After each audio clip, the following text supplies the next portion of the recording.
Good morning, everybody. I'm going to do a demonstration of putting a first layer of paint on canvas. Now, I hope I have everything set up right, so we'll find out real quick. I've got my colors out. I hope you can see them. I have Naples Yellow Deep. I believe that's Cadmium Red Medium. Yellow Ochre Light. Raw Sienna. Cadmium Orange. That's that rose, and I can't pronounce the first name of it. Starts with a Q. This is Alizarin Crimson, Burnt Umber, Indigo Blue, Cobalt Blue, Cerulean Blue, I probably won't use that, Prussian Green, Cadmium Yellow, and Cerulean. And White, Titanium White, and Unbleached Titanium. Where I like to start, you look at all my mini brushes here. In this case, I'm going to start with the background. And I'm going to start with, not that brush, something that's a little softened up. Okay. This is a number 10, bright, fairly soft, but has good spring to it. I want that to cover some territory here. Try not to move my head too much. And this is my reference photo. Yeah, I have my drawing on. I had done another drawing underneath to do a demonstration, so just disregard this other part. We're working on the baby here. So I put my hat there. Try to decide what I want for my background. And because I don't like all this fence, that's just too much white background. So maybe we'll do something with some greens in the background. So I'll start out by just getting that a little bit wet. This is turpentine, odorless turpentine in this can. And right here is my pale drying oil. It's linseed oil, but it helps keep the paint lubricated, glossy, but also assists in drying. Not by very much, but just a little. So let's start at the top. Always start at the top, work your way down. And I'm going to start with let's do a blue. Let's start with the cobalt. Now see, I always put it out here so I can kind of add to it. And I like to tone down my colors a little bit. See, this is just the blue and the white. But I'm going to tone it down a little bit with this yellow ochre light. And I'm just, you can see I'm just barely touching that. And then I mix it in here. It's a little strong. So I'll go back here to my blue. And a little more white. And I kind of like that. It's not cartoon blue like you would see on a comic strip. Wow, that's pretty. And it's gonna, this first layer, probably gonna go on a little thin. You can put it on a little heavier if you want, but I'm doing this a little thin. Try not to move my head too fast. I'm gonna put, it dries a little slower. So don't be surprised if this takes a few days to dry. Not going to worry about clouds. Not concerned about clouds. And as I work my way down here, I'm going to add a little green. But I'm not going to add green. I'm going to add yellow to my blue. Yellow and blue make green. We all remember that, right?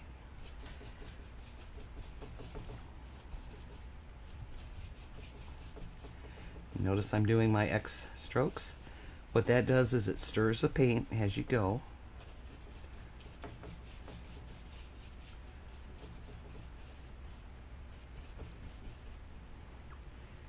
Add just a little more of that. If you don't like that shade of green, try mixing another shade of blue with it. This is the cerulean. This is a color I don't use very often. It's similar to the cerulean. White. More yellow. More blue. Excuse me. The air is dry in here, and the furnace finally got some heat going on, but now the air is dry.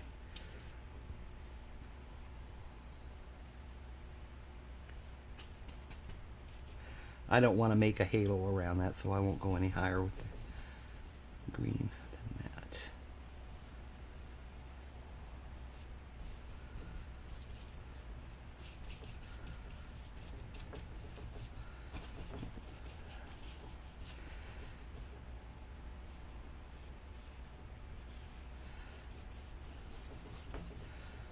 And then I'm going to go quite dark as I get down. Now this is the indigo blue.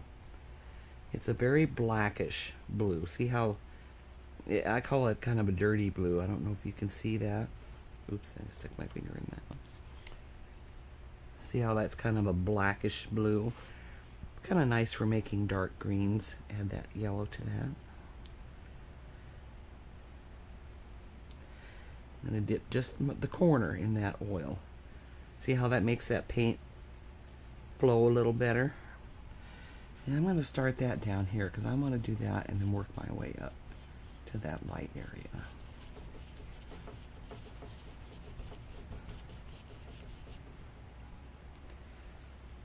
Back into the blue, the yellow. Have a little of that red if you want in there. Red and green goes good together.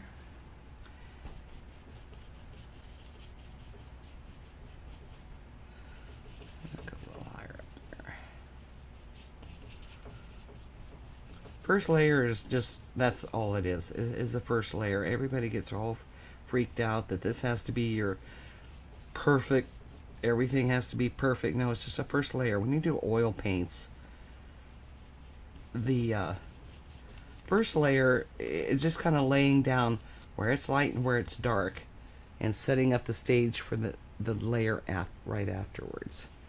Gives you a nice base. The next layer of paint rides better on paint rather than the gessoed. This is gessoed on here, and paint likes to stick to paint a little better than it does the gesso. Get this kind of close. Now you can't do this with acrylics, and that would all be dry by now, and you wouldn't be able to blend as well.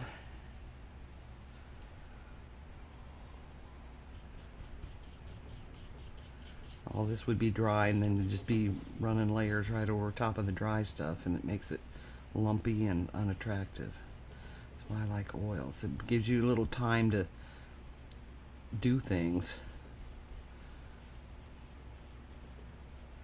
so you don't have to think so fast.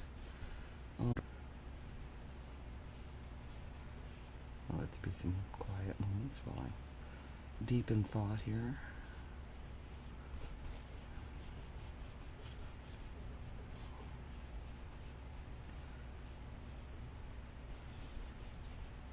Now, once I get down here, we want it to look like there's some short grass. So I'm going to switch now from being dark. Get this spot.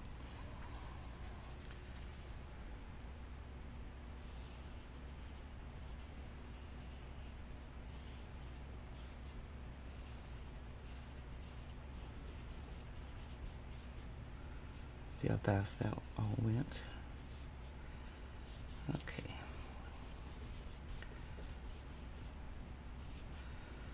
Now, let's add some light green under here. A little bit of that oil, just a corner. And I do kind of like that cerulean blue, or its little companion. I can't remember the name of it. It might be magnesium blue. I think that's it. Magnesium blue. Careful when you're adding white to brighten something up. If you add too much white, your color's going to turn chalky. See that? When it gets whitish and chalky like that, go back and get a little more yellow and freshen that back up, because you don't want it chalky.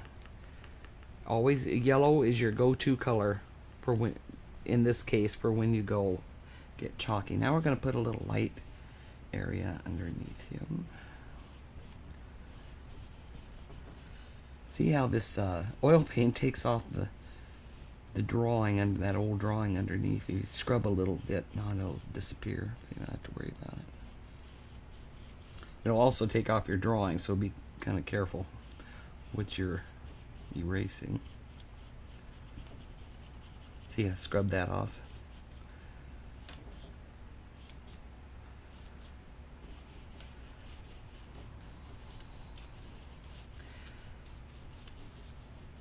There's going to be a shadow under here.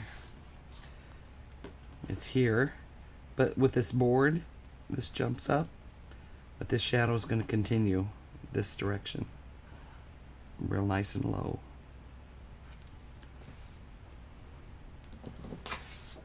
Make sure I kind of know where I'm at here.